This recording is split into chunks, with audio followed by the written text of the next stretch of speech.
আল্লাহ তাআলা কেন দেখে? বলে ইন্নাল্লাহা লাতীফুন খাবীর, তিনি সব খবর রাখেন, তিনি সূক্ষ্মদর্শী, সূক্ষ্ম থেকে সূক্ষ্মাতীত খবর তার জানা আছে। এই জন্য পৃথিবীর কোন কর্ম তার থেকে লুকানোর কোনো সুযোগ নাই, এমন ক্ষমতাধর মালিক। এই বিশ্বাস যখন বাচ্চার ভেতরে ঢুকে যাবে, আশা করা যায় তার দ্বারা পাপাচার অনাচার হবে না, বরং সে আল্লাহ তাআলার প্রতি এই বিশ্বাস নিয়েই সে বড় হয়ে উঠবে।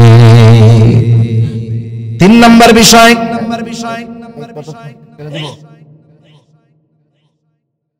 সপ্তাহ না অন্যদিকে নামাজ শুরু হবে, এর আগে আপনাদের শেষ হয়ে যাবে, তাই তো? ঠিক আছে। এরপরে আল্লাহ রাব্বুল আলামিন জানান ঈমানের পরে ঈমান আকীদা ঠিক, এরপরে সবচেয়ে বড় ইবাদত কোনটা? জোরে কোন? জানেন না? জোরে বলেন না কি? নামাজ। ঈমান আকীদার শিক্ষা দেওয়ার পরে সন্তানকে এবার ইবাদতের শিক্ষা দিচ্ছেন হযরত লোকমান। হযরত লোকমান সন্তানকে বলে, ইয়া বুনাইয়া আকিমিস সালাতা ওয়া'মুর বিল মা'রুফি ওয়ানহা আনিল মুনকার ওয়াসবির আলা মা আসাবাক ইন্না যালিকা মিন আজমিল উমুর। হযরত লোকমান এবার সন্তানকে বলতেছে, হে আমার বৎস, ইয়া বুনাইয়া আকিমিস সালাহ, হে আমার বৎস, তুমি নামাজ কায়েম করো। নামাজ এটা হলো ব্যক্তিগত যত ইবাদত আছে সবচাইতে বড় ইবাদত হলো নামাজ, আর সমষ্টিগত সামাজিক যত ইবাদত আছে এর মধ্যে সবচাইতে বড় ইবাদত হলো মানুষকে ভালো কাজের আদেশ দেওয়া, সৎ কাজের নিষেধ করা। এই জন্য এই উম্মতের শ্রেষ্ঠত্ব তাহাজ্জুদ, নামাজ, দান সদকার কারণে না, এই উম্মতের মূলত শ্রেষ্ঠত্ব কেন? আল্লাহ তাআলা বলেন, কুনতুম খায়রা উম্মাতিন উখরিজাত লিন-নাসি তা'মুরুনা বিল মা'রুফি ওয়া তানহাউনা আনিল মুনকার ওয়া তু'মিনুনা বিল্লাহ। আল্লাহ তাআলা বলেন, কুনতুম খায়রা উম্মাতিন উখরিজাত লিন-নাস, তোমরা সর্বোত্তম উম্মত, তোমাদেরকে মানুষের কল্যাণের জন্য বাহির করা হয়েছে। এখন কিসের মধ্যে মানুষের কল্যাণ? বলে তা'মুরুনা বিল মা'রুফ ওয়া তানহাউনা আনিল মুনকার, তোমরা ভালো কাজের আদেশ করবা আর অসৎ কাজের নিষেধ করবা। ওয়া তু'মিনুনা বিল্লাহ, আর আল্লাহ তাআলার উপরে ঈমান রাখবা। তাহলে বোঝা গেল এই উম্মতের শ্রেষ্ঠত্ব হলো ভালো কাজের আদেশ আর অসৎ কাজের নিষেধের মধ্যে। তাহলে একটা হলো আমার ইবাদত, এটা নামাজের মাধ্যমে, আর সমষ্টিগত সামাজিক যেই কর্ম এর মধ্যে সবচাইতে বড় কর্ম ভালো কাজের আদেশ, অসৎ কাজের নিষেধ। হযরত লোকমান স্পেসিফিক ভাবে আলাদাভাবে সন্তানকে বলতেছে, সমাজে যদি কেউ ভালো কাজের আদেশ করে, অসৎ কাজের নিষেধ করে, বাধা আছে না নাই? অভাব নাই বাধার। ইমাম সাহেব তার মেম্বারে বসেও অনেক সময় ভালো কথা বলতে পারেন না, মদ জুয়ার বিরুদ্ধে বললেও তার উপরে জুলুম আসে, অত্যাচার আছে। সুদ ঘুষের বিরুদ্ধে বললে অনেক সময় মসজিদের কমিটিরা খেপে ওঠে। পর্দার ব্যাপারে বললে মহিলারা কয় হুজুরের খাওয়ান বন্ধ। এরপরে হুজুর কি বলবে? হুজুর চিন্তা করে, কবরের নিচের ওয়াজ ছাড়া আমার আর কোনো কিছু নাই। জন্মের আগের ওয়াজ আর মরার পরের ওয়াজ, হায়াতের মধ্যবর্তী মূল অংশের ওয়াজ বাদ। আর সেইখানে যদি আমি আপনি প্রত্যক্ষভাবে ভালো কাজের আদেশ করতে চাই, অসৎ মন্দ কাজগুলোকে বন্ধ করে দিতে চাই, বাধা বিপত্তি, জুলুম, অত্যাচার আসবে কি আসবে না? আসবে, স্বাভাবিক বিষয়। আবার মানুষের অবস্থার আলোকে অন্যায় কাজের বাধা সে প্রদান করবে। যার হাত দিয়ে ঠেকানোর পাওয়ার নাই, তার হাত দিয়ে ঠেকানোর দরকার নাই, সে মুখ দিয়ে এটার প্রতিবাদ করলেই হবে। কিন্তু যার হাত দিয়ে অন্যায় ঠেকানোর ক্ষমতা আছে, সে যদি মুখ দিয়ে বইলা দায় সারতে চায়, কাজ হবে না। অবশ্যই তাকে হাত দিয়ে এটাকে প্রতিহত করতে হবে। তাহলে ভালো কাজের আদেশ, অসৎ কাজের নিষেধ করতে গেলে বাধা আসবে, বিপত্তি আসবে। এই জন্য বাধা বিপদ মুসিবত যখন আসবে বলতেছে সন্তান তখন তুমি সবর কইরো, ওয়াসবির আলা মা সাবাক। এটা করতে গিয়ে যদি মুসিবত চলে আসে তুমি সবর করবা। ভালো কাজের আদেশ, অসৎ কাজের নিষেধ, এটা সাধারণ ব্যাপার নয়। ইন্না যালিকা মিন আজমিল উমুর, এটা বহু বড় এক ধরনের কাজ, বিশাল এক ব্যাপার। এজন্য মুসিবত আসতে পারে, যদি চলেই আসে তাহলে ধৈর্য ধারণ করবা, সবর করবা। তাহলে হযরত লোকমান ১ নাম্বার সন্তানকে কি শিক্ষা দিয়েছেন? ঈমানের শিক্ষা। ২ নাম্বার আকীদা তথা আল্লাহ তাআলার ক্ষমতার ব্যাপারে শিক্ষা। ৩ নাম্বার ইবাদতের শিক্ষা দিয়েছেন। ৪ নাম্বার আরেকটা শিক্ষা হযরত লোকমান সন্তানকে দিয়েছেন, সেটা কি? সামাজিকতার শিক্ষা দিয়েছেন। এই সমাজে মানুষ যখন বসবাস করে, মানুষের সাথে মানুষের চলাফেরার জন্য কিছু করণীয় বর্জনীয় আছে না নাই? আছে। এদিকে খেয়াল করি একটু। কষ্ট হইতেছে নাকি আপনাদের? এই শেষ করে দেব এখন। আলাইকুম ওয়া রাহমাতুল্লাহি ওয়া বারাকাতুহু। কষ্ট না হইলে সবাই একটু কাছে কাছে এসে বসেন। আমিও আপনাদের দেখি, আপনারাও আমার একটু দেখেন। একটু কাছে কাছে আইসা দিনিয়া মাহফিল, দিনী মজলিসের সৌন্দর্য হলো সামনে ফাঁকা না রাখা, পেছন থেকে কাউকে ডিঙিয়ে সামনে না আসা। এখন আমি যদি সামনে ফাঁকা রাখি তাহলে আমি সুন্নাতের খেলাফ করলাম, আর এক ভাই ফাঁকা দেখে যখন ডিঙিয়ে আসবে আমার কারণে সে সুন্নাতের খেলাফ কাজ করে ফেলল। এজন্য নিজেও সুন্নাতের উপরে আমল করি, অপরেও সুন্নাতের উপরে আমল করবার সুযোগ দেই। আলহামদুলিল্লাহ, আলহামদুলিল্লাহিল্লাযী হাদানা লিল ইসলাম, الذي نزل القرآن هدى للناس وبينات من الهدى والفرقان وخلق الإنسان وكرم وعلمه من البيان ما لم يعلم فسبحان الذي لا يحصى امتنانه باللسان ولا بالقلم ونشهد أن لا إله إلا الله وحده لا شريك له ونشهد أن سيدنا وسندنا وحبيبنا وطبيبنا وأولانا ومولانا محمد صلى الله تعالى عليه وعلى آله وأصحابه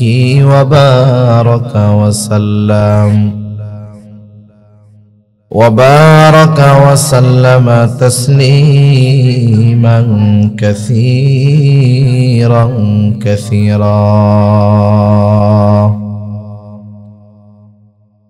أما بعد فأعوذ بالله من الشيطان الرجيم بسم الله الرحمن الرحيم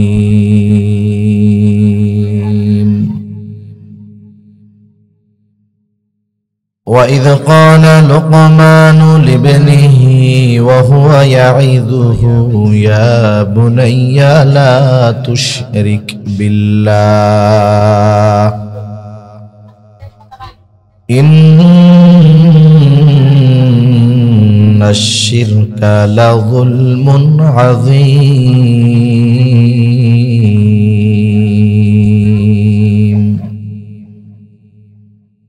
وقال رسول الله صلى الله عليه وسلم كلكم راعين وكلكم مسؤولون عن رعيته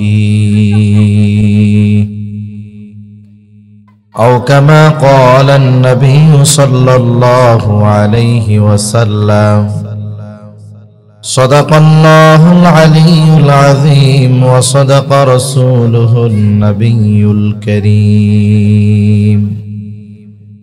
ونحن على ذلك من الشاهدين والشاكرين والحمد لله رب العالمين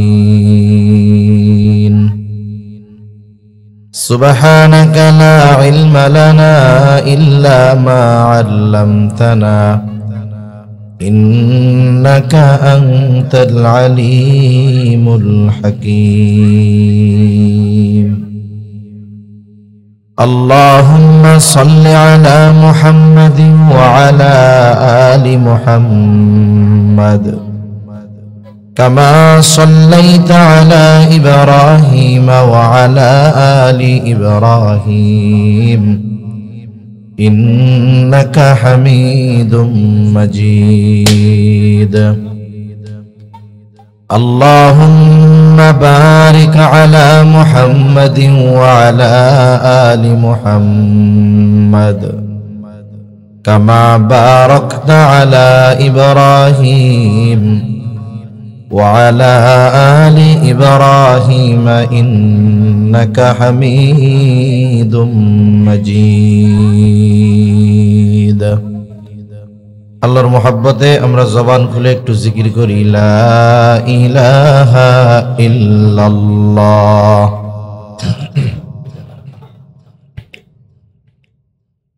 লা ইলাহা ইল্লাল্লাহ লা ইলাহা ইল্লাল্লাহ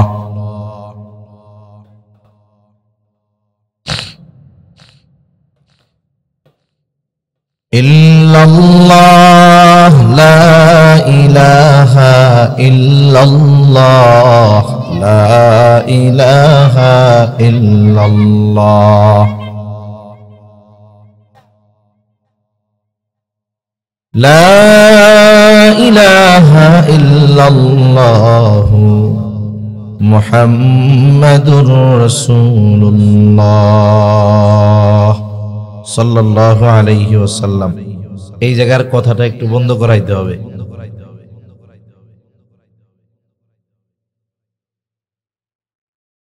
আলহামদুলিল্লাহ, ঐতিহ্যবাহী মুন্সিগঞ্জ জেলার অন্তর্গত সিরাজদিখান থানাধীন রাজানগর নয়ানগর কাসিমুল উলুম মাদ্রাসা লিল্লা বোর্ডিং ও ইয়াতিমখানা এর উদ্যোগে আয়োজিত ৩০তম বার্ষিক ওয়াজ মাহফিলের সম্মানিত শ্রদ্ধেয় সভাপতি মুজাহিদে মিল্লাত মাহবুবুল উলামা আল্লামা আব্দুল হামিদ সাহেব পীর সাহেব মধুপুর, আমন্ত্রিত উলামা একরাম, সামনে উপস্থিত মুরব্বিয়ানে কেরাম, সমবয়সী যুবক বন্ধু, স্নেহের ছোট ভাই, মাইকের আওয়াজ যত দূরে যায় নিজ নিজ স্থানে অবস্থানরতা সম্মানিতা শ্রদ্ধেয় মা ও বোন, আল্লাহ রাব্বুল আলামিনের দরবারে অগণিত শুকর যে মহান মালিক আমাদের হায়াতে বরকত দিয়ে সুস্থ রেখে তার মহান হুকুম মাগরিবের পর থেকে নিয়ে এই পর্যন্ত বিজ্ঞ উলামা একরামের জবান থেকে খুবই গুরুত্বপূর্ণ কথা আপনারা শ্রবণ করতেছিলেন।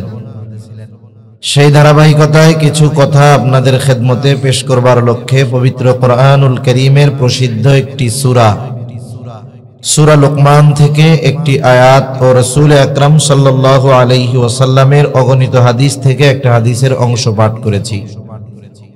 আল্লাহ তাআলার কাছে তৌফিক চাই, আল্লাহ তাআলা কিছু কথা বলার তৌফিক দান করেন, যে কথাগুলো আমাদের সবার দুনিয়া এবং আখিরাতের জন্য কল্যাণকর হয়। সকলে বলি আমিন।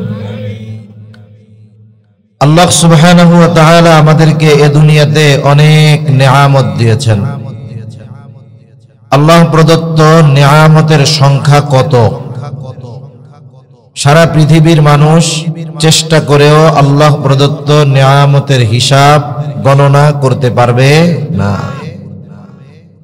আমি আপনি যদি আমার আপনার নেয়ামতগুলো হিসাব করি, যেগুলো আল্লাহ তাআলা আমাকে আপনাকে দিয়েছেন, এগুলো গুণে আমি আপনি শেষ করতে পারবো না। প্রতিটা মুহূর্তে মুহূর্তে আমরা আল্লাহ তাআলার নেয়ামত গ্রহণ করতেছি। আল্লাহ সুবহানাহু ওয়া তাআলা এই দুনিয়াতে যত নিয়ামত দিয়েছেন এর মধ্যে অন্যতম গুরুত্বপূর্ণ দামি এক নিয়ামত, যারা বিবাহ করেছে সাথে সাথে আল্লাহ তাআলা যাদেরকে সন্তান দান করছে। সন্তান আল্লাহ তাআলার পক্ষ থেকে নিয়ামত, সাথে সাথে আমানত। আল্লাহ সুবহানাহু ওয়া তাআলা কোরআনুল কারীমের মধ্যে দুইটা জিনিসকে দুনিয়ার অলংকার হিসাবে অভিহিত করেছেন। অলংকারের দ্বারা কি হয়? বলে অলংকার যারা পরিধান করে, অলংকার পরিধান করার কারণে তার সৌন্দর্য আরো বেড়ে যায়, ঠিক না? তাহলে দুইটা জিনিসকে দুনিয়ার সৌন্দর্যের প্রতীক হিসাবে আল্লাহ তাআলা অভিহিত করেছেন, অর্থাৎ অলংকার বলেছেন। আল্লাহ তাআলা বলেন, আল মালু ওয়াল বানুনা জিনাতুল হায়াতিদ দুনিয়া। আল্লাহ রাব্বুল আলামিন বলেন, আল মালু ওয়াল বানুন, সম্পদ আর সন্তান, জিনাতুল হায়াতিদ দুনিয়া, সন্তান এবং সম্পদ হলো দুনিয়ার অলংকার। বক্সের আওয়াজটা আর একটু ছাড়েন। সন্তান এবং সম্পদ এটা দুনিয়ার অলংকার। আল্লাহ তাআলা কোরআনুল কারীমের এক জায়গায় বললেন সন্তান সম্পদ দুনিয়ার অলংকার, আবার কোরআনুল কারীমের আর এক জায়গায় এই দুইটার ব্যাপারে আল্লাহ তাআলা বলেন, ইন্নামা আমওয়ালুকুম ওয়া আওলাদুকুম ফিতনাহ। আল্লাহ তাআলা বলেন মাল সন্তান এটা হলো পরীক্ষা। যেই জিনিসটাকে আল্লাহ তাআলা অলংকার হিসাবে অভিহিত করেছেন, ওই জিনিস দুইটাকে আবার আল্লাহ তাআলা বলতেছেন পরীক্ষা। কেন? কারণ এই দুনিয়াতে যেই দম্পতির সন্তান নাই, যেই স্বামী স্ত্রীর সন্তান নাই, নিঃসন্তান, তাদের জিজ্ঞাসা করবেন, তাদের কাছে মনে হবে এই দুনিয়াটাই বৃথা। আবার যার একেবারে মাল নাই, নিঃস্ব, তাকে জিজ্ঞাসা করবেন, তার মনে হবে যে আমি এই দুনিয়াতে বেঁচে থাকাটাই বোঝা, আমার কোনো সম্পদ নাই। এই জন্য দুনিয়ায় সন্তানেরও দরকার, সম্পদেরও দরকার। আল্লাহ তাআলা অনেক সময় এই দুই নিয়ামত অনেককে দিয়ে পরীক্ষা করেন, না দিয়েও আল্লাহ তাআলা পরীক্ষা করেন। আবার আল্লাহ তাআলা দেখতে চায় সন্তান নামক নিয়ামত পেয়ে আমি আল্লাহকে ভুলে যায় কিনা। সন্তান নামক এই নিয়ামত পেয়ে আমি আল্লাহর সাথে নাফরমানি করে কিনা। সন্তানের মায়ায় সন্তানকে ভালোবাসতে গিয়ে আমি আল্লাহ তাআলার ভালোবাসা থেকে দূরে সরে যায় কিনা। সম্পদ দিয়া দেখি, মাল পেয়ে আমি আল্লাহ তাআলাকে ভুলে যায় কিনা। এই জন্য এই দুইটা যেমন আল্লাহ তাআলার পক্ষ থেকে নিয়ামত, আবার এই দুইটা জিনিস আল্লাহ তাআলার পক্ষ থেকে আমাদের জন্য পরীক্ষা। এজন্য ইসলাম এই দুইটা জিনিসের যথাযথ ব্যবহারের পদ্ধতি আমাদের শিক্ষা দিয়েছেন। এই দুই নিয়ামত যিনি পেয়েছেন, এই নিয়ামত গুলো দিয়ে দুনিয়ায় উনি কি করবেন, কি করলে এই নিয়ামত তার দুনিয়া আখিরাতের কাজে আসবে, আর কি না করলে এই দুই নিয়ামত তার জন্য পরীক্ষায় পরিণত হবে, হয়তো আখিরাতে, দুনিয়ায় আখিরাতে তার ক্ষতির কারণ হয়ে দাঁড়াবে। এজন্য এই সন্তান দামি এক নিয়ামত। আমাদের উচিত আমাদের সন্তানগুলোকে সম্পদে পরিণত করা, সম্পদ।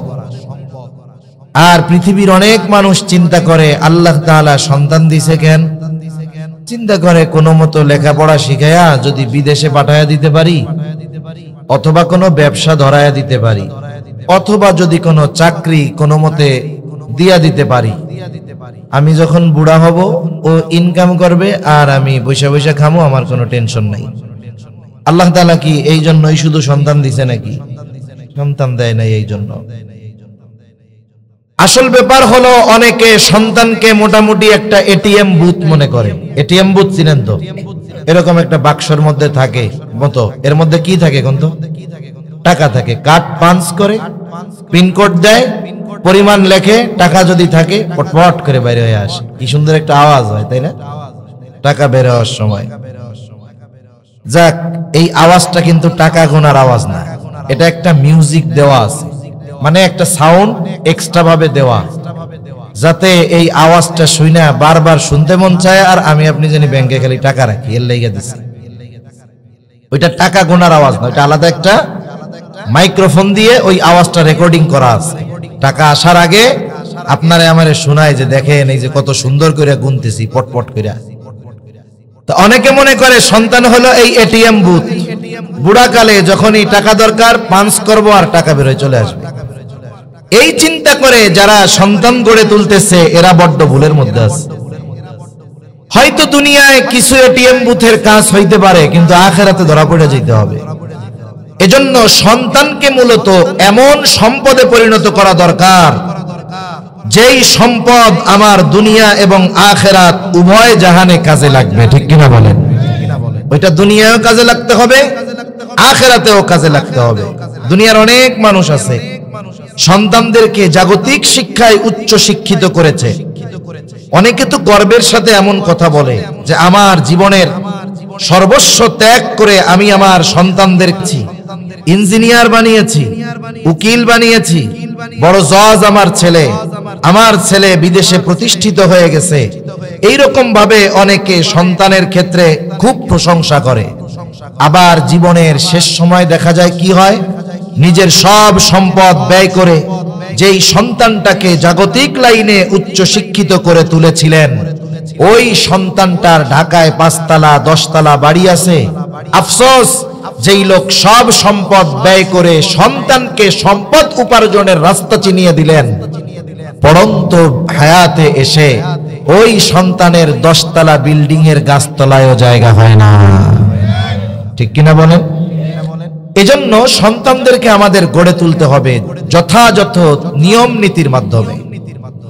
এজন্য সন্তানদের আমরা কিভাবে গড়ে তুলতে পারি, মানুষ কিভাবে গড়ে তুলতে পারি, সম্পদ কিভাবে বানাতে পারি, এই চেষ্টা আমাদের করতে হবে। মনে করেন আপনি আমি যদি আপনার সন্তানকে দিনদার, মুত্তাকি, পরহেজগার হিসাবে গড়ে তুলতে পারি, মনে করেন ওরে উচ্চ শিক্ষিত বানাতে পারলাম না, কিন্তু ও বাস্তবে মুসলিম হয়েছে, মানুষ হয়েছে, মানুষ। এখন কি হবে?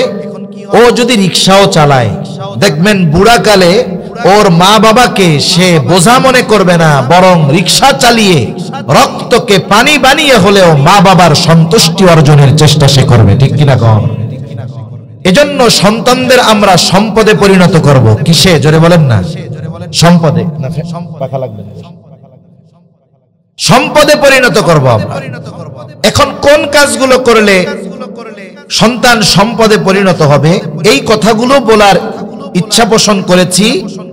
এই নিয়তেই সূরা লোকমান থেকে একটা আয়াত যদিও তিলাওয়াত করেছি, তবে সামনের কয়েকটা আয়াতকে সামনে রেখেও আল্লাহ তাআলা যদি চায় আমি আপনাদের সাথে কিছু মুযাকারা করব, আলোচনা করব ইনশাআল্লাহ। আল্লাহ তৌফিক দান করেন, সকলে বলি আমিন।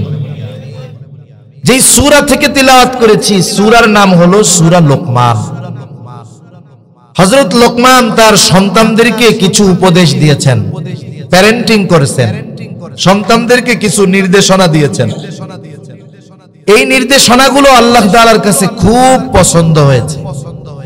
আল্লাহ তাআলা যদি চাইতেন হযরত লোকমানের নাম উল্লেখ না করে শুধু তার বলা নসিহতগুলোকে কোরআনে উল্লেখ করতে পারতেন, কিন্তু আল্লাহ তাআলা শুধু হযরত লোকমানের সন্তানদের করা উপদেশগুলোর কথাই বলেছেন এমন নয়, বরং ওনার নামটা উল্লেখ করেছেন স্বতন্ত্রভাবে। ওনার নামে একটা সূরাও নাজিল হয়েছে, সুবহানাল্লাহ। সূরার নাম সূরা লোকমান। কেন? কারণ হলো অনেক সময় ব্যক্তির পরিচয়ের কারণে মানুষের আগ্রহ বাড়ে। কথার কথা, মাগরিবের পরে স্বাভাবিকভাবে ছোট হুজুররাই আলোচনা করে, আমাদের দেশের নিজাম এটা। কিন্তু যদি আজকে মাগরিবের পরে এখানে হাফিজুর রহমান সিদ্দিক কুয়াকাটার হুজুর আসতেন, এইরকম 5 মাঠে জায়গা দেওয়ার সুযোগ হইতো না। ঠিক না? শুধু হুজুরের নামটা থাকলেই হইতো, মানুষ আকর্ষণে ছুটে আসতো ওনাকে দেখার জন্য, ওনার কথা শোনার জন্য। তাহলে আপনারা যারা আসছেন, আপনারা একনিষ্ঠভাবে কোরআন সুন্নাহর মহব্বতে আসছেন। এরপরে যারা ওনার নামে আসতো, শুধু কোরআন সুন্নাহর মোহাব্বত নয়, সাথে সাথে ব্যক্তির প্রতি একটা ভালোবাসাও সেখানে কাজ করতো, ঠিক কিনা বলেন? এখন আল্লাহ তাআলা হযরত লোকমানের পরিচয় নসিহতগুলো বর্ণনা করার আগে হযরত লোকমানের কিছু পরিচয় আল্লাহ তাআলা তুলে ধরতেছেন। কে ছিল হযরত লোকমান? হযরত লোকমানের পরিচয় আল্লাহ তাআলা আগে তুলে ধরতেছেন। লোকমান কেমন বান্দা ছিল? কেন আমি লোকমানের নসিহতগুলো কোরআনুল কারীমে উম্মতে মুহাম্মাদির জন্য ওহী হিসাবে নাজিল করলাম? কেন? হযরত লোকমানের পরিচয় আল্লাহ তাআলা দেন। হযরত লোকমান তাফসীরের মধ্যে এসেছে যে তিনি নবী ছিলেন না, তবে একজন প্রজ্ঞাবান ব্যক্তি ছিলেন। তার জ্ঞান প্রজ্ঞা এটা গোটা দুনিয়াময় ওই সময়ে সুখ্যাতি অর্জন করেছিল। আজকে তো মাইকিং করে, লাইটিং করে, প্যান্ডেলিং করে, বসার জায়গা করে, মাইক দিয়ে লোকজনকে মাহফিলে আনা যায় না, কিন্তু ওই জামানায় দৈনিক হাজার হাজার মানুষ পৃথিবীর বিভিন্ন প্রান্ত থেকে হযরত লোকমানের বাড়ি আসতো হযরত লোকমানের ওয়াজ শোনার জন্য। মিডিয়া নাই, কিন্তু আল্লাহ তাআলা তার সুখ্যাতি ওই সময় পৃথিবীর আনাচে কানাচে পৌঁছায়া দিছিলেন। এই আল্লাহর বান্দা নবী ছিলেন না। তাফসীরের মধ্যে আসছে হযরত লোকমানকে দুটো জিনিস থেকে একটা জিনিস গ্রহণ করার জন্য বলা হয়েছে। একটা হলো নবুয়ত আর একটা হলো হিকমত। হযরত লোকমানকে বলা হলো আপনি যদি চান নবুয়তের জিম্মাদারি নিতে পারেন, চাইলে হিকমতকে গ্রহণ করতে পারেন। মনে রাখতে হবে প্রত্যেকটা নবী পরিপূর্ণ হিকমতওয়ালা। হযরত লোকমান নবুয়তের মতো মর্যাদাপূর্ণ বিষয় গ্রহণ করার সুযোগ থাকার পরেও তিনি হিকমতকে গ্রহণ করলেন। ওনাকে প্রশ্ন করা হলো, লোকমান, নবুয়তের মতো এত মর্যাদাপূর্ণ বিষয় গ্রহণ করার সুযোগ থাকবার পরেও কেন আপনি হিকমতকে গ্রহণ করেছেন? জবাবে তিনি বললেন, আল্লাহ তাআলা যদি আমাকে নিজের থেকে নবুয়ত দিতে চাইতেন তাহলে আমাকে বেছে নেওয়ার সুযোগ দিতেন না, সরাসরি আমাকে নবুয়ত দান করতেন।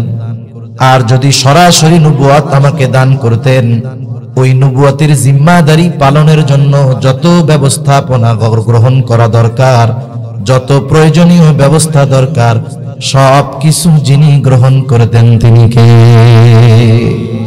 সব ব্যবস্থা গ্রহণ করতেন আল্লাহ তাআলা, আমার টেনশন থাকতো না। কারণ হলো দায়িত্ব দেওয়া আর দায়িত্ব নেওয়া এক বিষয় নয়। যদি আমি নবুয়তকে গ্রহণ করতাম তাহলে দায়িত্ব নেওয়া হতো, আর যদি আল্লাহ তাআলা নিজের থেকে দিতেন তাহলে দায়িত্ব দেওয়া হতো। মনে করেন গুরুত্বপূর্ণ একটা দায়িত্ব এখানে নিতে হবে, আমি যদি সবার সামনে গলা উঁচু করে কই আমারে দায়িত্বটা দেন, নিজের থেকে চেয়ে নিলাম, এইবার দায়িত্ব নেওয়ার পরে যদি দায়িত্ব পালনে ব্যর্থ হই, আপনারা সবাই একসাথে মাইক লাগায়া বলবেন, হুজুর আপনার কাম হইল ওয়াজ করা, নামাজ পড়ানো, আপনারে দায়িত্ব নিতে কইছে কে? ঠিক না? আর যদি আপনারা সবাই মিলে আমারে কোনো দায়িত্ব চাপায়া দিতেন, আমি নিতে চাই না, চাপাই দিছেন, যদি ওই দায়িত্ব পালনে আমি যদি ব্যর্থ হইতাম, আপনারা কিছু বলার আগে বড় গলায় আমি বলতাম দায়িত্ব দিছেন কেন? ঠিক কিনা গণ? তার মানে দায়িত্ব যদি নিতাম, ওই দায়িত্ব পালনে যদি ব্যর্থ হই, ত্রুটি বিচ্যুতি হয়, কিয়ামতের দিন আল্লাহ তাআলার সামনে দাঁড়ানো লাগবে, জবাব দেওয়া লাগবে। আর যদি স্বয়ং আল্লাহ তাআলা নিজে আমাকে দায়িত্ব দিতেন, তাহলে ওই দায়িত্ব পালনে যত ব্যবস্থাপনা দরকার সবকিছু আল্লাহ তাআলাই নিতেন। যুগে যুগে এটাই ইতিহাস যে যাকেই আল্লাহ নবুয়তি দিয়েছেন তার সব পরিচালনার ব্যবস্থাও করছেন কে? আল্লাহ তাআলা করছেন। হযরত লোকমান বলেন, এই জন্য নবুয়তির দায়িত্ব নেই নাই, হিকমতকে গ্রহণ করেছি। হযরত লোকমান যখন গোটা বিশ্বব্যাপী প্রসিদ্ধি লাভ করেছেন, ওয়াজ করতেছেন বাড়ির সামনে, প্রতিদিন হাজার হাজার মানুষ আসে।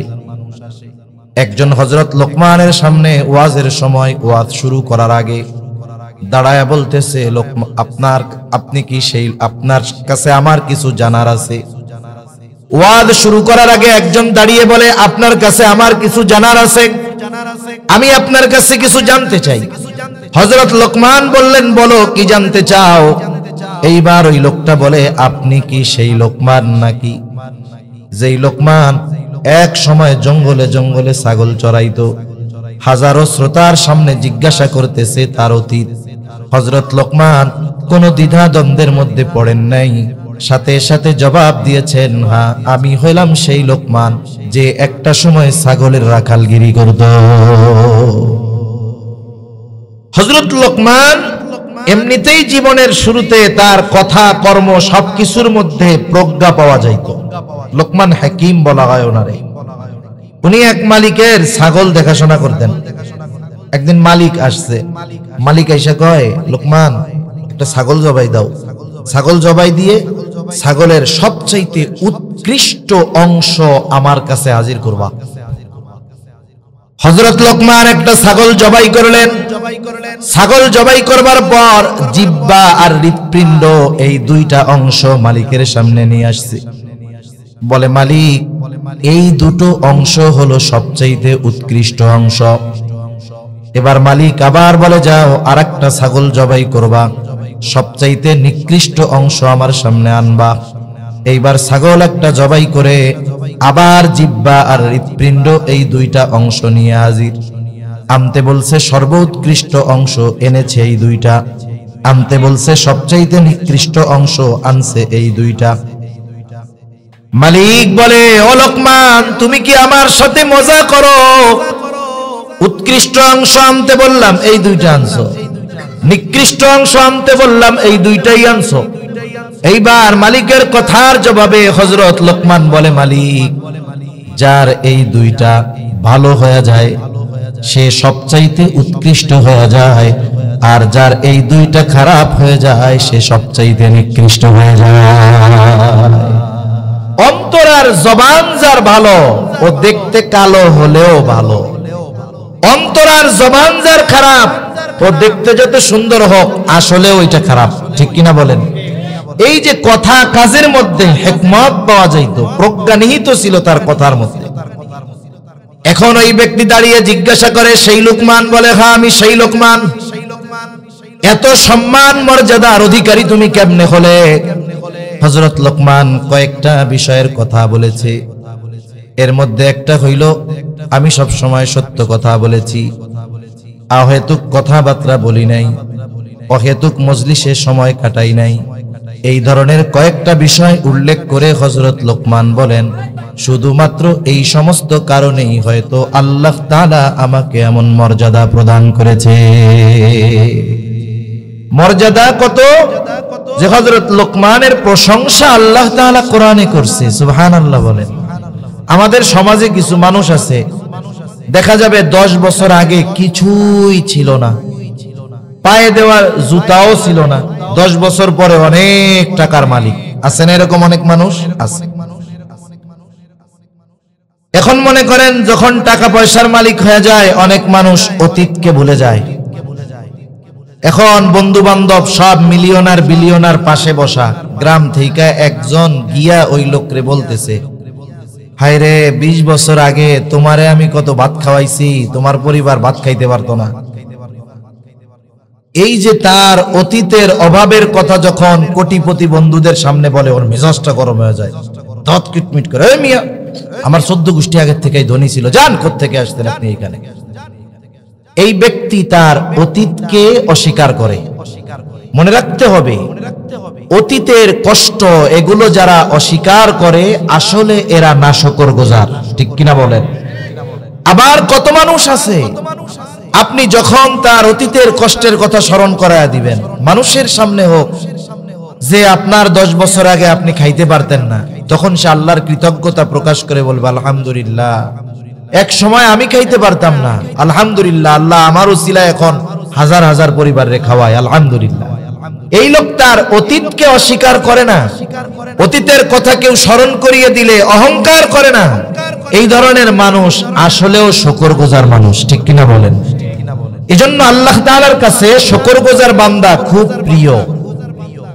হযরত লোকমান যতগুলো গুণ তার মধ্যে ছিল, অন্যতম একটি গুণ ছিল তিনি শুকরগুজার বান্দা ছিলেন।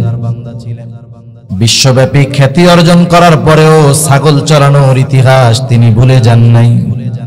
এই জন্য আল্লাহ তাআলা স্পেশাল ভাবে হযরত লোকমানের এই গুণের প্রশংসা করে বলেন, ওয়ালাকাদ আতাইনা লুকমানাল হিকমাতা আনিশকুর লিল্লাহ। আল্লাহ তাআলা বলেন, আমি হযরত লোকমানকে হিকমত প্রদান করেছি, আনিশকুর লিল্লাহ, যেন সে কৃতজ্ঞ বান্দা হয়, আল্লাহ তাআলার কৃতজ্ঞতা প্রকাশ করে। বুজুর্গানে দিন বলেন, বিষয়টা হলো এইরকম যে আমি হযরত লোকমানকে হিকমত প্রদান করেছি, শুধু তাই না, এত হিকমত এত জ্ঞানের অধিকারী হয়েও সে অহংকারী হয় নাই, বরং সে আমি আল্লাহর শুকরগুজার বান্দাদের মধ্যে অন্যতম। মানুষ কিছু কিছু বিষয় নিয়ে গর্ব করে, অহংকার করে, ফখর করে, এর মধ্যে একটা হলো তার জ্ঞান নিয়ে। অনেক সময় মানুষ ইলমের কারণে অহংকার করে, অনেক সময় মানুষ অনেক উচ্চ শিক্ষায় শিক্ষিত হলে অহংকার করে। জ্ঞানের অহংকার, ইলমের অহংকার, এটা খুব জঘন্য অহংকার। কিন্তু হযরত লোকমান এত জ্ঞানের অধিকারী হয়েও অহংকারী ছিলেন না, বরং আল্লাহ তাআলা জানিয়ে দেন সে আমার শুকরগুজার বান্দা ছিল। সুবহানাল্লাহ। এখন আমরাও দুনিয়াতে অনেক নিয়ামত ভোগ করি, আমরা যদি আল্লাহ তাআলার শুকরগুজার বান্দা হই, কৃতজ্ঞতা প্রকাশ করি, তাহলে আমাদের লাভ নাই, লাভ হইল আল্লাহ তাআলার, নাকি? এই জন্য আল্লাহ তাআলা আমাদের জানিয়ে দেন, ওয়ামান ইয়াশকুর ফাইন্নামা ইয়াশকুরু লিনাফসিহি, যে আল্লাহ তাআলার শুকর করে, কৃতজ্ঞতা প্রকাশ করে, এইটা লাভ তার হয়, সে এটা নিজের জন্যই করে। কারণ নিয়ামত পাওয়ার পর নিয়ামত পেয়ে অহংকারী না হয়ে যদি কেউ শুকরগুজার হয়, তার জন্য নিয়ামতকে আরো বহু গুণে বাড়িয়ে দেন কে? এই জন্য আল্লাহ রাব্বুল আলামিন কোরআনুল কারীমের মধ্যে বলেন, লাইন শাকারতুম লাযীদান্নাকুম ওয়া লাইন কাফারতুম ইন্না আযাবী লাশাদীদ। আল্লাহ তাআলা বলেন, লাইন শাকারতুম লাযীদান্নাকুম, তোমরা যদি নিয়ামতের কৃতজ্ঞতা প্রকাশ করো, আল্লাহ তাআলা বলেন লাযীদান্নাকুম, আমি অবশ্যই অবশ্যই তোমাদের জন্য নিয়ামত আরো বাড়ায়া দিব। সুবহানাল্লাহ। আবার যদি তোমরা নিয়ামতের নাশুকরি করো, বুজুর্গানে দিন বলেন, যখন কোন বান্দা কোন নিয়ামত পাবার পর নিয়ামতের নাশুকরি করে, আল্লাহ তাআলা এই দুনিয়াতে তার ওই নিয়ামতকে ছিনায় নেয়। তাহলে নাশুকরগুজার যারা, দুনিয়ায় প্রথম শাস্তি হইল আল্লাহ তাআলা নিয়ামত ছিনায় নেয়, সাথে সাথে পরকালে কি আছে আল্লাহ তাআলা বলেন, ওয়ালা ইন কাফারতুম ইন্না আযাবী লাশাদীদ। আর যারা কুফরি করে, আর যারা নাশকরি করে, আল্লাহ তাআলা জানিয়ে দেন যে আমার আযাব বড় কঠিন। তার মানে নাশকরগুজার যারা, তাদের জন্য আল্লাহ তাআলা শাস্তি প্রস্তুত করে রেখেছে। এজন্য আমরা শুকরগুজার বান্দা হব। কি বান্দা হব জোরে বলেন? আমরা শুকরগুজার বান্দা হব, যে অবস্থায় থাকি আলহামদুলিল্লাহ, সব সময় যে অবস্থায় থাকি কি বলবো? আলহামদুলিল্লাহ। তাহলে কি হবে? আল্লাহ তাআলা আরো খুশি হবে। তাহলে যে কথার থেকে গেলাম যে হযরত লোকমানের অন্যতম পরিচয় আল্লাহ তাআলা দিলেন, পরিচয়টা কি? মূল পরিচয় হলো আল্লাহ তাআলা জানিয়ে দিলেন যে এ লোকমান সাধারণ কোন বান্দা নয়, সে আমার শুকরগুজার একজন বান্দা। আর সাথে সাথে এটা জানায় দিয়েছেন যে তোমরা যদি কৃতজ্ঞতা প্রকাশ করো, লাভ তোমাদের, আর যদি কৃতজ্ঞতা প্রকাশ না করো, কুফরি করো, নাশকরি করো, আমি আল্লাহর কোনো ক্ষতি নাই।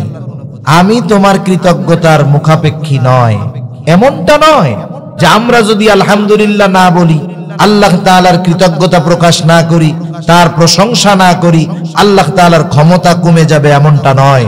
বরং আল্লাহ রাব্বুল আলামিন হলেন অমুখাপেক্ষী এক মহান সত্তা, ঠিক কিনা বলেন? সেজন্য আল্লাহ পরিচয় করে দিলেন যে লোকমান রে চিনা রাখো, সে আমার শুকরগুজার বান্দা। এই শুকরগুজার বান্দা লোকমান তার সন্তানদেরকে নসিহত করতেছেন, উপদেশ দিচ্ছেন। কত সুন্দরভাবে তিনি সন্তানদের উপদেশ দিয়েছেন। উপদেশ দেওয়ারও কিছু পদ্ধতি এবং সময় আছে। আমরাও আমাদের সন্তানদের, ছোটদের, ছোট ভাইদের উপদেশ দেই, নসিহত করি কি করি না? যাদের সন্তান আছে তারা করেন না? ছোট ভাই আছে, নসিহত করি না? আমরা করি। কিন্তু আমাদের অভিভাবক যারা, এদের নসিহতের ভাষা নসিহতের মতো না। নসিহা যেটা, সেটা ভিন্ন জিনিস। নসিহা শুধু জবানের শক্ত কথার দ্বারা করতে হয় না, হৃদয় থেকে কথা এনে খুব সতর্কতার সাথে ওই কথাকে হৃদয় পর্যন্ত পৌঁছায়া দিতে হয়। কিন্তু আমাদের নসিহতের ভাষা নরম না, কঠোর, কঠিন। আর বলে কোন সময়? মনে করেন ছেলেটা উল্টাপাল্টা বন্ধুদের সাথে মিলতেছে, এখন তারে একটু নসিহত করার দরকার, উপদেশ দেওয়া দরকার। দেয় কোন সময়? এখন ছেলে আর বাপ তো মুখোমুখি হয় না সহজে। এখন ছেলেটা বাসায় আসছে, বাপ পাশের রুমে বসা, ছেলের ওই কাতলা মাছের মাথা খুব পছন্দ, মাছ রান্না করছে মা, মা এবার খাবার ঘরে বইসা মাথা তুইলা দিচ্ছে আর বলতেছে আব্বা খাও খাও। ওই পাশ দিয়া বাপ শুনছে যে ছেলেটা ওই অপরাধ করে বেড়ায়, একটু রাগ আছে, আর মা আদর কইরা খাওয়াইতেছে। এবার ওই পাশ থেকে বলে খাও খাও, বাপের হোটেলে খাইতেছো তো খাও, কতদিন খাইবা, খায়ালাও খায়ালাও। বাপের তো কোনো মূল্য নাই, শুধুমাত্র ওই পোলাপান গুলোকে আড্ডা দিয়া জীবন শেষ করে দাও, বাপ মরলে বুঝবা মজা করে কয়। এই যে নসিহতের ভাষা। এখন তার দিল হইছে শক্ত, ওরে যদি আপনি শক্ত বল মারেন, রিটার্ন করবে কি করবে না? তাহলে আমাদের দেশের অভিভাবকরা সন্তানদের উপদেশ দেয় এক নম্বরে খাওয়ার সময়, 2 নম্বর মাস শেষে ওর স্কুলের বেতন, প্রাইভেটের বেতন দরকার, আসছে আব্বা টাকা দেন।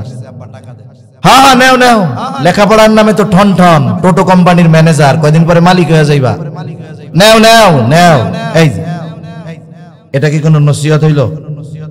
একটু সিস্টেম পরিবর্তন করলে, নসিহত করলে সিস্টেম পরিবর্তন করে ওর মধ্যে পরিবর্তন আসবে। কথার কথা, আপনার ছেলে তরুণ যুবক কিছু খারাপ বন্ধুদের সাথে মিলে, এখন আপনি যদি এই ধরনের কথা বলার পরে ওদের বলেন ওদের সাথে মিললে টাকা পয়সা দিব না, খাওয়ান দাওয়ান বন্ধ, দেখবেন কাজ তো হবেই না। আগে মিশা খাইতো বিড়ি সিগারেট, কয়দিন পরে খাওয়া শুরু করবে গাঁজা। কথা ভুল বললাম নাকি? এটাই বাস্তব। এখন নসিহতের ভাষা কি? হযরত লোকমান কোন ভাষায় করতেছে? আল্লাহ তাআলা বলেন ওয়াইদ ক্বালা লুকমানু লিবনিহি ওয়া হুয়া ইয়াইদুহু ইয়া বুনাইয়া লা তুশরিক বিল্লাহ। হযরত লোকমান তার সন্তানকে সবচাইতে বড় উপদেশ দিচ্ছে আল্লাহ তাআলার সাথে শিরিক না করার ব্যাপারে, আল্লাহ তাআলার একত্ববাদের ব্যাপারে সন্তানকে উপদেশ দিচ্ছে, নসিহত করতেছে। মুফাসসিরিনে কেরাম বলেন এখানে দুটো বিষয় হতে পারে।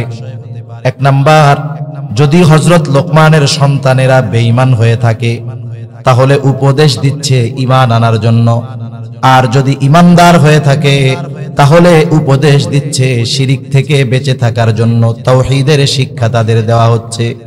মূল কথা, সন্তানকে হযরত লোকমান ঈমানের ব্যাপারে নসিহত করতেছে।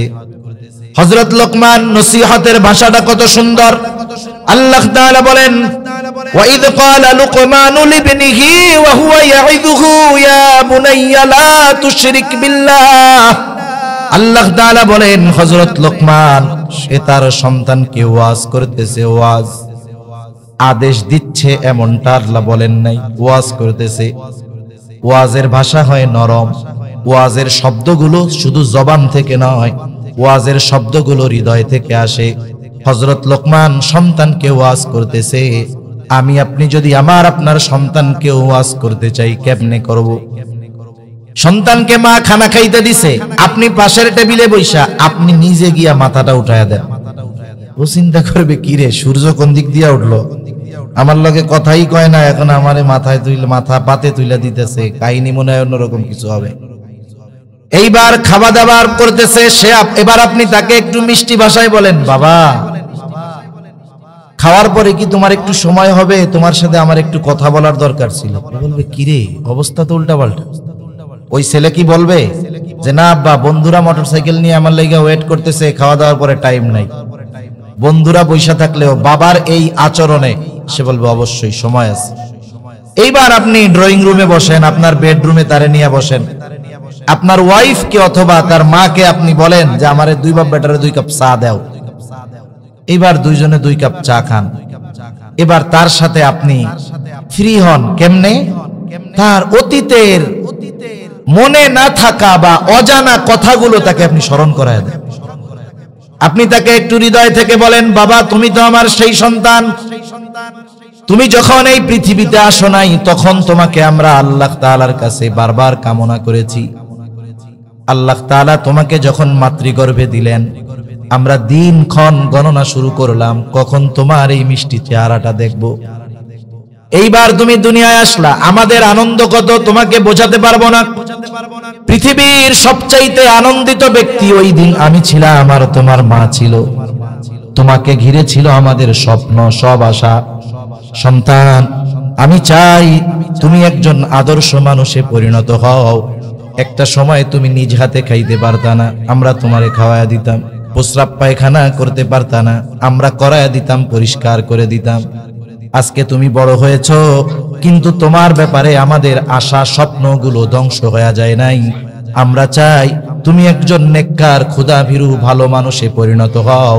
তবে তুমি যাদের সাথে মিশতেছো, যাদের সঙ্গ গ্রহণ করতেছো, সন্তান আমার তো বড় ভয় হয় হয়তো আমাদের আশাগুলো নিমেষেই ধূলিসাৎ হয়ে যাবে। এখন কোন আপনি এইভাবে যদি 5টা মিনিট তার জন্য ব্যয় করেন, বলেন তো কাজ হবে না? হবে না। আর যদি ধমক দিয়ে এখন দেখবেন যে ওই যে উল্টা অ্যাকশন রিঅ্যাকশন কাজ করবে। নসিহতের ভাষা এরকম হইতে হয়। হযরত লোকমান সন্তানকে ওয়াজ করতেছে, ওয়াজ আসে দিল থেকে, আর ওয়াজ করতেছে কি বইলা? ইয়া বুনাইয়া, হে আমার সন্তান। নাম ধরে উল্লেখ করে নাই। অনেক সময় মানুষ নাম বলার চাইতে তার পদ ধরে বা তার উপাধি ধরে ডাকলে খুশি বেশি হয়, ঠিক কিনা বলেন? সন্তান, এটা লোকমান আলাইহিস সালামের সন্তান। উনি বলেন নাই যে নাম ধরে, বলছে ও আমার সন্তান। হযরত লোকমান হৃদয় থেকে ডাক দিয়ে বলতেছে, ও আমার বৎস, আমার সন্তান, ও আমার কলিজার টুকরা সন্তান, লা তুশরিক বিল্লাহ, আল্লাহ তাআলার সাথে তুমি শিরিক কইরো না। ঈমানের শিক্ষা দিচ্ছে হযরত লোকমান তার সন্তানকে। কেন শিরিক করবা না? ইন্নাশ শিরকা লাযুলমুন আযীম, শিরক হলো মহা জুলুম, মহা অন্যায়। আর আল্লাহ তাআলাও জানায় দেন, একটা মানুষ নামাজ পড়তে পারে নাই, রোজা রাখতে পারে নাই, হজ করতে পারে নাই, যাকাত দিতে পারে নাই, আল্লাহর হক নষ্ট করেছে, কিন্তু সে শিরিক করে নাই। আল্লাহ তাআলা যদি চায় তার সব গুনাহগুলো মাফ করে তাকে জান্নাত দিয়ে দিতে পারেন কি পারেন না? কিন্তু যদি কেউ শিরিক করে, তাওবা না করে, আল্লাহ তাআলা বলেন, ইন্নাল্লাহা লা ইয়াগফিরু আন ইউশরাকা বিহি ওয়া ইয়াগফিরু মা দুনা যালিকা লিমান ইয়াশা।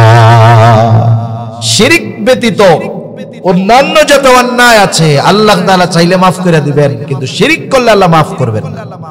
শিরককে আল্লাহ তাআলা বলেছেন শুধু জুলুম নয়, মহা জুলুম। জুলুম আর মহা জুলুমের পার্থক্যটা কি? বলে জুলুম হলো সবল কর্তৃক দুর্বলের উপরে অবিচার করা। একজন প্রভাবশালী শক্তিশালী ব্যক্তি যদি তার চাইতে দুর্বল কারো ব্যাপারে অন্যায় করে অবিচার করে, এটা হলো জুলুম। আর মহা জুলুম কোনটা? বলে দুর্বল কর্তৃক সবলের উপরে অবিচার করা, এটা হলো মহা জুলুম। এখন দেখেন, আমরা আল্লাহ তাআলার তুলনায় আমাদের শক্তি কম্পেয়ার করারও সুযোগ নাই, কিছুই না, আমরা কিছুই না। আমরা যদি শিরিক করি তাহলে জুলুম করা হয় কার সাথে? আর এই কাজটা কি হয়? দুর্বল কর্তৃক সবলের ব্যাপারে অবিচার করা হয়, এটা হয় মহা জুলুম। এজন্য আল্লাহ তাআলা শিরককে মহা জুলুম বলে অভিহিত করেছেন। এজন্য সকল ধরনের শিরকি কর্মকাণ্ড থেকে আমাদের বাঁচতে তো হবেই, সাথে সাথে আমাদের সন্তানদেরকেও এই শিক্ষা দিতে হবে, তাওহীদের শিক্ষা, আল্লাহর একত্ববাদের শিক্ষা, ঠিক কিনা? আল্লাহ তাআলা এই কথা বলার পর আলাদাভাবে দুনিয়ার সন্তানদের ব্যাপারে একটা গুরুত্বপূর্ণ নসিহত করেছেন। মুফাসসিরিনে কেরাম বলেন, এখানে উদ্দেশ্যটা কি? বলে হযরত লোকমান তার সন্তানদেরকে আল্লাহ তাআলার পরিচয় শিক্ষা দিচ্ছে, যিনি এমন এক মহান সত্তা, তার সাথে কারো শরীক করা যাবে না। এখানে হিকমতটা কি? কেমন যেন আল্লাহ তাআলাও বলতেছেন, দুনিয়ার যেই অভিভাবকেরা, পিতারা, মাতারা সন্তানদেরকে আমি আল্লাহর পরিচয় শিক্ষা দিবে, ওই সন্তানদের প্রতি আমি আল্লাহ নির্দেশ দিয়ে দিলাম, এই দুনিয়ার সন্তান, তোমরা তোমাদের ওই পিতামাতার সাথেও কখনো খারাপ আচরণ করতে পারবা না। সুবহানাল্লাহ। এজন্য বার্ধক্যকালে যদি কেউ সন্তানের কাছে ভালো ব্যবহার আশা করে, জাগতিক শিক্ষায় উচ্চ শিক্ষিত করলে হবে না, বরং তাকে আল্লাহর সাথে পরিচয় করায়া দিতে হবে। ঠিক কিনা বলেন? ওই কথাগুলো যদি সময় হয় পরে বলবো, আমি আগে হযরত লোকমানের নসিহতগুলো আপনাদের সামনে একটু বইলা নেই। তাহলে এক নাম্বার, আল্লাহ রাব্বুল আলামিন জানিয়ে দিলেন হযরত লোকমান তার সন্তানকে ঈমানের শিক্ষা দিচ্ছে। সামগ্রিকভাবে কথাটাকে ধরেন, ঈমানের শিক্ষা দিচ্ছে, আল্লাহর পরিচয় শিক্ষা দিচ্ছে। এরপরে হযরত লোকমান সন্তানকে দ্বিতীয় উপদেশ দিচ্ছেন, যেটা সন্তানের ব্যাপারে। তিনি বলতেছেন, ইয়া বুনাইয়া ইন্নাহা ইন তাকু মিসকালা হাববাতিন মিন খারদালিন ফাতাকুন ফি সখরাতিন আও ফিস। কেমন আমল কেমন স্থানে? বলে একটা বড় পাথর, ওই পাথরের দরজাও নাই, জানালাও নাই, ঢোকারও ব্যবস্থা নাই, বের হওয়ারও ব্যবস্থা নাই। বলেন তো এমন জায়গায় কারো যাওয়ার সামর্থ্য আছে? কারো আছে সামর্থ্য যাওয়ার? এই অসম্ভব জায়গায়ও যদি কেউ পৌঁছায়া যাইতে পারে, ওই জায়গায় গিয়েও যদি কেউ সরিষা দানা পরিমাণ আমল করে, ওই আমলটা কেউ কিয়ামতের দিন হাজির করবেন কে? জোরে বলেন না কে? আল্লাহ। আল্লাহ তাআলা বলেন, وَنَضَعُ الْمَوَازِينَ الْقِسْطَ لِيَوْمِ الْقِيَامَةِ فَلَا تُظْلَمُ نَفْسٌ شَيْئًا وَإِنْ كَانَ مِثْقَالَ حَبَّةٍ مِّنْ خَرْدَلٍ أَتَيْنَا بِهَا وَكَفَى بِنَا حَاسِبِينَ। আল্লাহ তাআলা বলেন, আমি কিয়ামতের দিন ন্যায় বিচারের আদালত প্রতিষ্ঠিত করব। দুনিয়ার আদালত, দুনিয়ার বিচারালয়ে ন্যায় বিচার পাওয়া কঠিন, কিন্তু আল্লাহ তাআলা বলেন আমার আদালতে কারো উপরে অবিচার করা হবে না। ফালা তুযলামু নাফসুন শাইআ, কারো প্রতি সামান্য অবিচার করা হবে না, জুলুম করা হবে না। আল্লাহ তাআলা বলেন, ওয়া ইন কানা মিসকালা হাববাতিন মিন খারদালিন আতাইনা বিহা, কেউ যদি দুনিয়ায় সরিষা দানা পরিমাণ কোনো আমল করে থাকে, আল্লাহ তাআলা বলেন আতাইনা বিহা, ওই আমল সহকারে আমি তাকে হাজির করব। শুধু হাজির করব তা নয়, ওই আমল করনেওয়ালার হিসাবও আমি আল্লাহ গ্রহণ করব। এত মানুষের হিসাব আল্লাহ তাআলা কিভাবে নেবেন? আল্লাহ বলেন চিন্তার কারণ নাই, কাফা বিনা হাসিবিন, হিসাব নেওয়ার জন্য আমি আল্লাহই যথেষ্ট। আমি আপনি যদি আমার আপনার সন্তান একেবারে বাচ্চা শিশু, ওই সময় যদি তার দেমাগে দিলে এই বিশ্বাস ঢুকায়া দিতে পারি যে আব্বু তুমি যেখানেই যাও না কেন, যেই অপরাধ করো না কেন, আমি না দেখলেও আল্লাহ কিন্তু দেখে। হয়তো তুমি আমাকে ফাঁকি দিতে পারবা, ওই অপরাধের শাস্তি হয়তো আমি তোমারে দিতে পারবো না, কিন্তু আল্লাহ দেখেন, দুনিয়ায় না দিলেও ওই অপরাধের শাস্তি কিন্তু আল্লাহ দুনিয়ায় তোমারে দিবে, আখিরাতে তোমাকে দিবে। এখন বলেন তো, এই বিশ্বাস যদি বাচ্চার ভিতরে ঢুকে যায় একেবারে শৈশবে, যে আমি যেই কাজ করি না কেন সব অবস্থায় আমাকে দেখেন কে? বলেন তো, এই বিশ্বাস যদি তার মধ্যে দৃঢ়ভাবে গেঁথে যায়, তাহলে পৃথিবীর যেখানেই যাক না কেন পাপ করার আগে চিন্তা করবে দেখতেছে কে?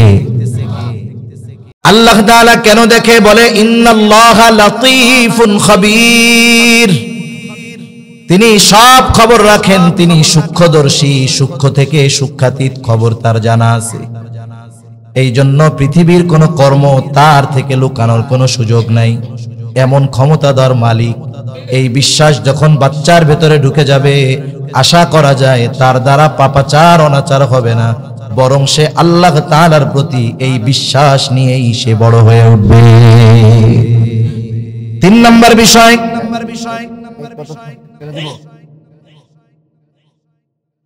10 না, অন্যদিকে নামাজ শুরু হবে, এর আগে আপনাদের শেষ হয়ে যাবে, তাই তো? ঠিক আছে। এরপরে আল্লাহ রাব্বুল আলামিন জানান ঈমানের পরে ঈমান আকীদা ঠিক, এরপরে সবচেয়ে বড় ইবাদত কোনটা? জোরে কোন, জানেন না? জোরে বলেন না, কি? নামাজ। ঈমান আকীদার শিক্ষা দেওয়ার পরে সন্তানকে এবার ইবাদতের শিক্ষা দিচ্ছেন হযরত লোকমান।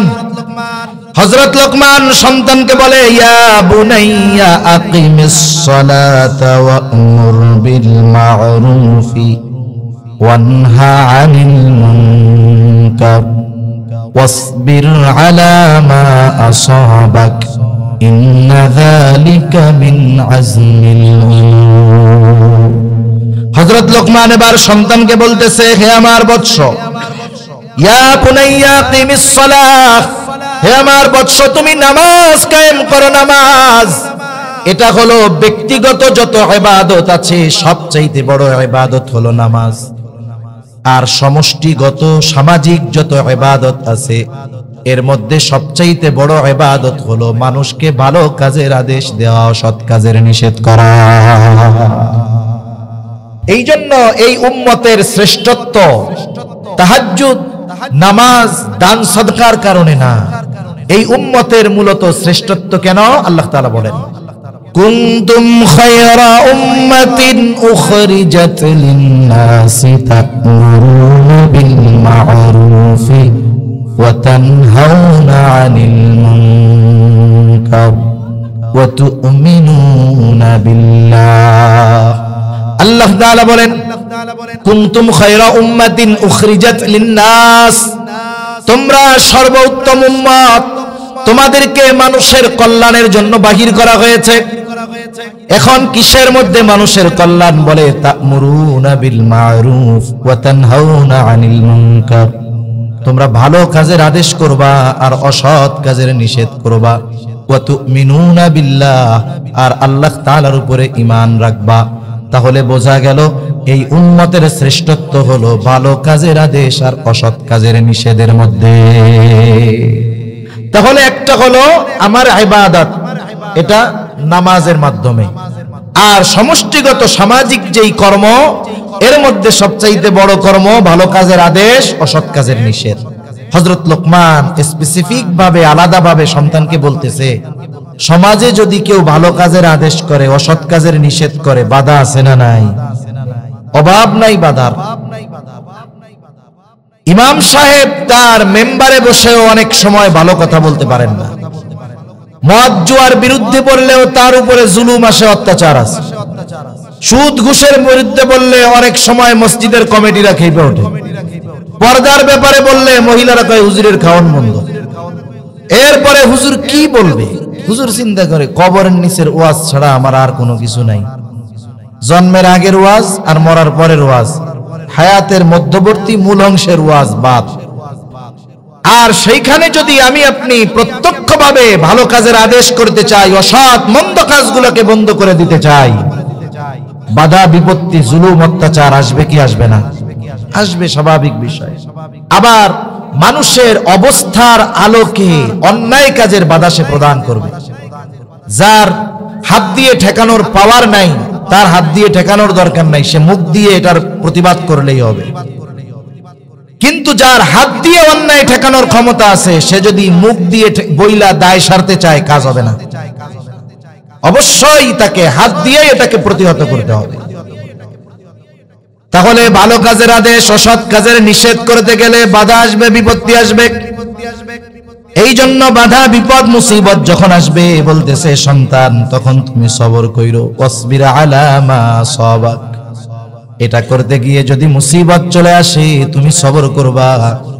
ভালো কাজের আদেশ, অসৎ কাজের নিষেধ এটা সাধারণ ব্যাপার নয়। ইন্না যালিকা মিন আজমিল উমুর, এটা বহু বড় এক ধরনের কাজ, বিশাল এক ব্যাপার। এজন্য মুসিবত আসতে পারে, যদি চলেই আসে তাহলে ধৈর্য ধারণ করবা, সবর করবা। তাহলে হযরত লোকমান 1 নাম্বার সন্তানকে কি শিক্ষা দিয়েছেন? ঈমানের শিক্ষা। 2 নাম্বার আকীদা তথা আল্লাহ তাআলার ক্ষমতার ব্যাপারে শিক্ষা। 3 নাম্বার ইবাদতের শিক্ষা দিয়েছেন। 4 নাম্বার আরেকটা শিক্ষা হযরত লোকমান সন্তানকে দিয়েছেন, সেটা কি? সামাজিকতার শিক্ষা দিয়েছেন। এই সমাজে মানুষ যখন বসবাস করে, মানুষের সাথে মানুষের চলাফেরার জন্য কিছু করণীয় বর্জনীয় আছে না নাই? আছে। এদিকে খেয়াল করি একটু। কষ্ট হইতেছে নাকি আপনাদের? এই শেষ করে দেব এখন। সামাজিকতার শিক্ষা দিয়েছে, তার মানে মানুষের সাথে আচার আচরণ চালচলন কেমন হবে, এই শিক্ষাও হযরত লোকমান সন্তানকে দিছে। প্রত্যেকটা শিক্ষার মৌলিক বিষয়টাকে হযরত লোকমান উল্লেখ করছেন, বাকিগুলো এর মধ্যে অন্তর্ভুক্ত আছে।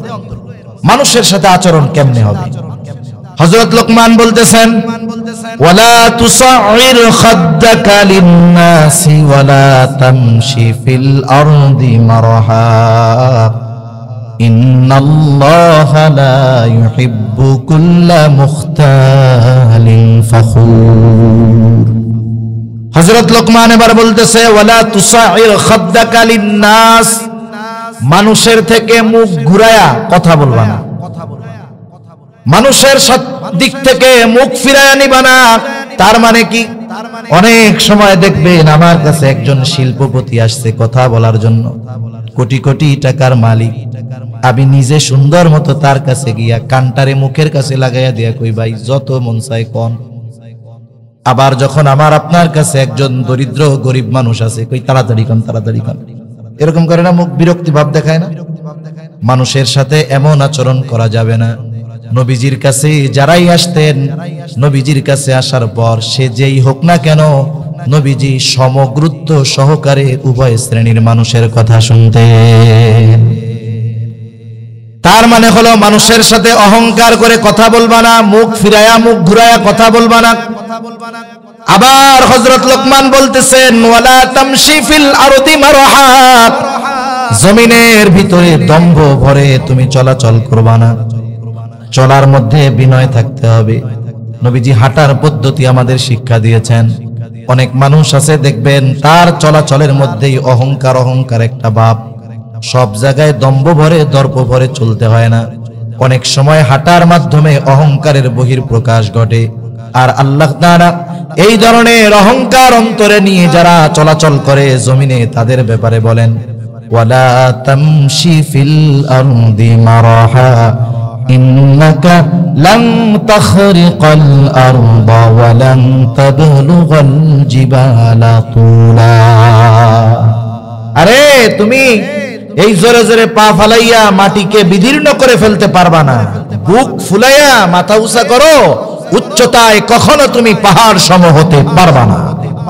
এজন্য চলার মধ্যেও বিনয় থাকতে হবে। এই শিক্ষা আমরা আমাদের সন্তানদের দিব। এরপরে হযরত লোকমান জানায় দেন, ইন্নাল্লাহা লা ইউহিব্বু কুল্লা মুখতালিন ফখুর। আল্লাহ তাআলা ফখুর আর মুখতাল কাউকে আল্লাহ তাআলা ভালোবাসেন না। এখন ফখুর কাকে বলে, মুখতাল কাকে বলে, মুখতাল কে আর ফখুর কে? আগে আসেন আমরা জানি অহংকার কেমন একটা রোগ। আসমান জমিনে সংগঠিত প্রথম পাপ হইল অহংকার আর হিংসা। আল্লাহ তাআলা যখন আদম আলাইহিস সালামকে সিজদা করার নির্দেশ দিয়েছে, ফেরেশতারা সবাই সিজদা দিয়েছে, ইবলিসও আছে, বলে ফাসাজাদু ইল্লা ইবলিস। ইবলিস ছাড়া সকলে সিজদা দিয়েছে। আবা ওয়াস্তাকবারা, সে তো আদেশ অমান্য করছে, সাথে সাথে নিজেরে বড় মনে করছে, আরেকজনকে ছোট মনে করছে। বলে আল্লাহ তাআলা বলে, সিজদা দিলি না কেন? কোন জিনিসে তোকে আমার আদেশ পালনে বাধা প্রদান করলো? ক্বালা মা মানাআকা আন তাসজুদা লিমা আমারতুক, কোন জিনিসে তোমাকে আমার নির্দেশ পালনে বাধা দিছে? তাই ক্বালা আনা খায়রুম মিন, আমি ওর চাইতে ভালো। কেন ভালো? বলে খলাকতানি মিন নার ওয়া খলাকতাহু মিন তিন, আপনি আমাকে বানিয়েছেন আগুন দিয়ে, তাকে বানিয়েছেন মাটি দিয়ে। আগুনের চাইতে মাটির চাইতে আগুনের পাওয়ার বেশি। আগুন শুধু উপরের দিকেই উঠে আর মাটি শুধু নিচের দিকে নামে। আরে আমার মৌলিক বস্তু হলো আগুন, আমি উপরের দিকেই না উঠবো, মাথা নিচা করে কেন ওরে সিজদা করব? তাহলে আসেন, এখানে শয়তান অহংকার করেছে, হিংসা করেছে। আর আমার আপনার নবী জানিয়ে দেন, লা ইয়াদখুলুল জান্নাতা মান কানা ফি কলবিহি মিসকালা হাববাতিন মিন কিবর। নবীজি বলেন, যার অন্তরের ভিতরে যাররা পরিমাণ অহংকার আছে সে জান্নাতে প্রবেশ করতে পারবে না। অহংকার হলো আল্লাহ তাআলার চাদর। মানুষ অহংকার করার কিছুই নাই। আমার আপনার সৃষ্টির মূল কি এটা যদি আমরা চিন্তা করি তাহলে নিজেকে নিজে বড় বাবার সুযোগ নাই, ঘৃণা করতে হবে। ঠিক কিনা কোন? এখন বলতেছে আল্লাহ তাআলা মুখতাল আর ফাখুর একটারেও পছন্দ করেন। মুখতাল কে? মুখতাল হলো সে যে নিজে নিজেকে একা একা বড় মনে করে, অন্যর সাথে নিজেরে কম্পেয়ার করে না। মনে মনে ভাবে আমি বড় হুজুর, আমি বড় ওয়াইজ, আমি বড় আলেম, আমি বড় ধনী, আমি বড় ব্যবসায়ী। মানে একা একা নিজেকে যে বড় ভাবে সে হলো মুখতাল। কথা বুঝতে পারছেন? ফাখুরকে বলে আর একজনকে তুচ্ছ করে নিজেরে বড় মনে করে। দূর বেড়া, ওইটা কি হুজুর, ওর চেয়ে আমি বড় হুজুর। ওইটা কি শিক্ষিত, ওর চেয়ে আমি বড় শিক্ষিত। ও কি জানে বেড়া, আমি দুনিয়ার সব জানি। আর একজনকে তুচ্ছ করা, নিজেকে বড় মনে করা, এটা হলো ফাখুর। যার ভিতরে এই দুইটার একটা আছে তাকে আল্লাহ ভালোবাসেন না। এইবার হযরত লোকমান সন্তানকে শিক্ষা দিচ্ছে কেমনে হাঁটবা। বলে ওয়াকসিদ ফি মাশিকা ওয়াগদুদ মিন সাউতিক ইন্না আনকারাল আসওয়াতি লাসাউতুল হামির। হযরত লোকমান বলতেছে সন্তান হাঁটবা কেমনে? বলে ওয়াকসিদ ফি মাশিকা ওয়াগদুদ মিন সাউতিক, হাঁটার ক্ষেত্রে মধ্যম পন্থা অবলম্বন করতে হবে। অতি দ্রুত পা জোরে জোরে ফেলে হাঁটা যাবে না, আবার ওই যে অমুসলিমদের মতো ধীরে ধীরেও হাঁটা যাবে না। মধ্যম পন্থা অবলম্বন করতে হবে। হাঁটার সুন্নাতটা কি? বলে রাস্তার ডান দিক দিয়ে হাঁটতে হবে। বুজুর্গানে দিন বলেন সমান রাস্তা যখন চলবে বলবে লা ইলাহা ইল্লাল্লাহ, উঁচুর দিকে যখন উঠবে বলবে আল্লাহু আকবার, নিচের দিকে যখন নামবে বলবে সুবহানাল্লাহ। আবার যখন হাঁটবে তখন নিচের দিকে তাকিয়ে হাঁটবে।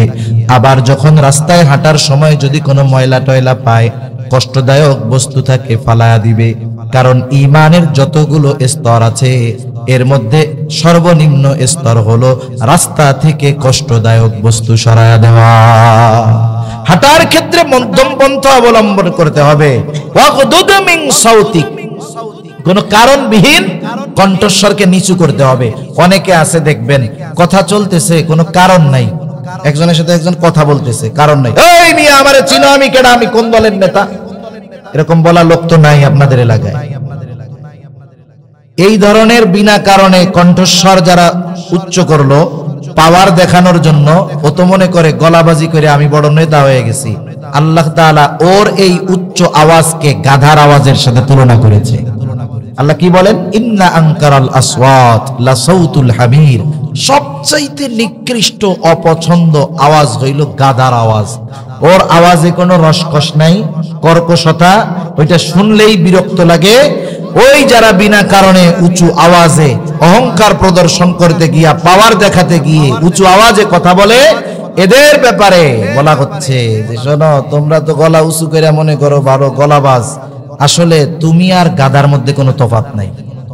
আমরা কইলে তো হুজুরে ধরবে, এজন্য আল্লাহ বইলা দিছে যে গলাবাজি যারা করে, বিনা কারণে উঁচু আওয়াজে কথা বলে, মানুষকে কষ্ট দেওয়ার জন্য বলে, এদের কণ্ঠস্বরকে গাধার আওয়াজের সাথে তুলনা করেছেন। সেজন্য হাঁটার ক্ষেত্রে মধ্যম পন্থা, বলার ক্ষেত্রে স্বাভাবিকভাবে কথা বলা। এই যে চারটি ধরনের কথা, ঈমানের শিক্ষা, 2 নাম্বার আকীদা বা কুদরত ক্ষমতার শিক্ষা, 3 নাম্বার ইবাদতের শিক্ষা, 4 নাম্বার সামাজিকতার শিক্ষা।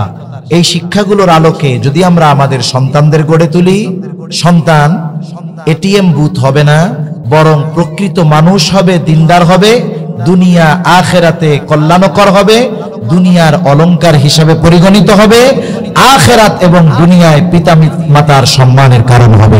আল্লাহ সুবহানাহু ওয়া তাআলা আমাদের সবাইকে কথাগুলো বুঝবার তৌফিক দান করেন। আমিন। ওয়া আখিরু দাওয়ানা আলহামদুলিল্লাহি রাব্বিল